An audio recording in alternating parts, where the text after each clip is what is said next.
Kwa ICU. I can assure you we are in economic ICU. Umeshika? Yes.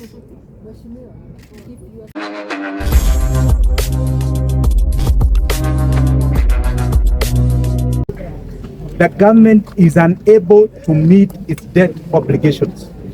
This coming financial year, the government is supposed to pay 1.7 trillion in tax, in debt repayments.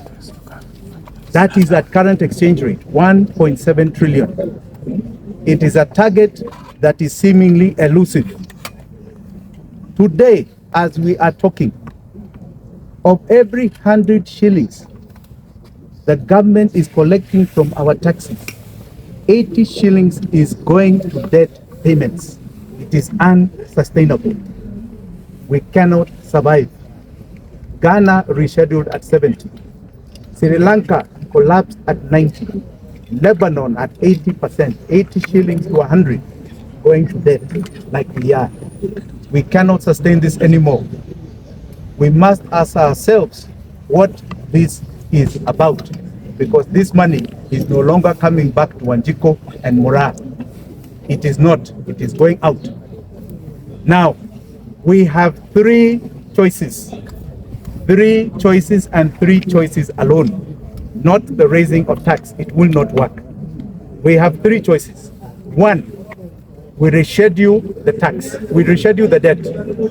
That is the number one option. And I can tell you it is a very difficult one, because you have three pockets of debt. The second option is to say we can't pay. We can't pay. We default on this debt. And even that has consequences. But it is also a solution. Nobody should see it like it is the end of the world. It is not. Ghana defaulted in December when they had reached 70% of their revenue, 70 shillings of 100 going to debt. They defaulted in December, and they went through something called debt distress exchange, which in its own way had ramifications on every single sovereign. People had to take a haircut on their savings, on the money they had in their accounts, 30%. Banks had to change bonds to the extent of 30%. You cut off. Then you have the third option. We have investigated this debt. And over the last 10 years, debt has been taken in this country without our approval through Parliament. Our debt is anchored in the appropriations bill development, and Parliament only passed debt of 2 trillion shillings over the last 10 years. Only 2. So we did our hesab, 2 trillion. There was a carryover of Kibaki, 4.3 trillion. And then we looked at appropriations recurrent, which shows our debt payments. We have paid from our taxes 5.6 trillion in debt payments. So as far as the laws of Kenya are concerned, Kenyans are owed 1.3 trillion shillings. We owe nobody anything. We owe nobody anything according to our laws. And that is what we are saying is the option we should be taking, so that this pain is removed from us, and removed from us totally. This is where we are. Going forward, do you think Parliament has the powers to maybe cancel out certain debts that aren't approved by Parliament? Absolutely. You see, Parliament only approved 2 trillion. So they should be asking themselves, what is this debt ceiling they're raising? What is this debt repayment? They should look at the recurrent appropriations and ask, what are these debts that are being paid when we are owed money? They can do it during this budget process instead of raising our taxes. Deal with the debt, we all have money back in our pockets, and you will not raise taxes. What can Wanjigi do right now? Well, Wanjigi must petition the MP. That is the first thing. That is the first thing. The other Wanjigi must go and demonstrate that they are the sovereign. We must go and make sure that Parliament has heard our voice loud and clear, that we are determined to make sure that this burden is not passed on to us for generations to come. Our time to say no has now come. Hii deni hatutalipa, hatuna deni.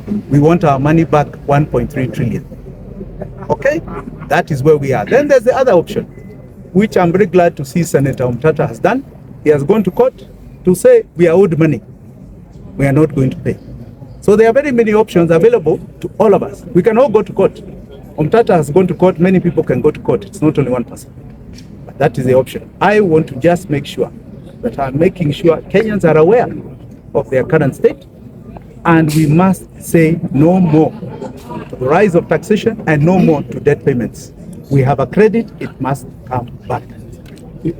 You've spoken about the petition that you're supposed to do either today or I don't know tomorrow.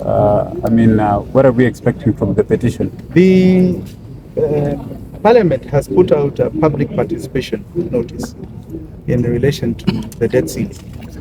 And in that petition, we are going to be putting forward our forensic audit of the debt, saying you should not be raising debt ceiling, you should not be making any more debt payments, you must be claiming back our money. That is what we intend to do in that Parliament.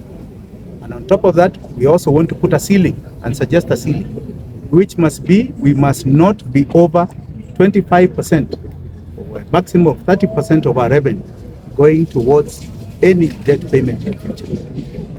In one sentence, where are we as a nation? Tuko kwa ICU. I can assure you we are in economic ICU. Umeshika? Yes. Mheshimiwa, if you are sitting on the other side of government, what would you have done? In other words, if I was in government, if I was the president today, yes, I would be saying we owe nobody any money. All right? And whoever owes those monies, waendelee ku owe them, but the Kenyan sovereign does not owe. That is what I would be saying. And I would be demanding the credit of 1.3 trillion back to the Kenyan. That is how harsh I would be. And there may be people who may shake us kidogo, but eventually the sovereign will win. Yes. And perhaps lastly, Mheshimiwa, we have 15% for content creators. I don't know. Now let me also add that what it means is very serious. It means you can actually give tax breaks. It means you can give Wananchi back money. You don't have to raise VAT. You don't have to have content creation taxes. We actually can give you cushions as a country, because the government will not need to borrow, right? It has money. It will not need to borrow to meet their needs. So it can give back to Wananchi so they can produce. You will see the prices of nearly every single commodity in this country coming down, because everybody will go back to production. That is what I would be doing, and aggressively so. This year, imagine if we took back 1.7 trillion that is owed, that we are not paying it. The following year, it's 1.8 trillion. Can you imagine if we are not doing it? That comes back to our pockets. That is the biggest expenditure of our taxes. We can't take it anymore. Do you have trust in the Kenya Kwanza regime to turn around the situation? You see, this is why I'm talking now. Their policy, I've been quiet. Their policy document is to solve this problem by asking more taxes. I think they are very wrong. They will not achieve it, even if they pass it. So I'm sorry. If this is their plan, pole sana. It will fail. And you know we are going to be right back where I'm saying. They will default on this debt, and the consequences to each and every one of us, because it will be a forced default, beyond your imagination. Okay? And Mheshimiwa, maybe lastly, because we've seen people try to demonstrate about the high cost of living and many other things, but the government doesn't want to see the demonstrations, even but if I told you what the problem is. Yes. Yes. They cannot pay for that expenditure, and they are running out of answers to this solution. You know, there's no regime, let me be very clear, that sits back and says, I want to cause pain on people. They have a problem. And that problem, they are dealing with it, as far as I'm concerned, the wrong way, by bringing more pain to us. They must accept their problem, and they must deal with it head on. The problem is debt and debt payments. We must say no more. That's it. Anybody else?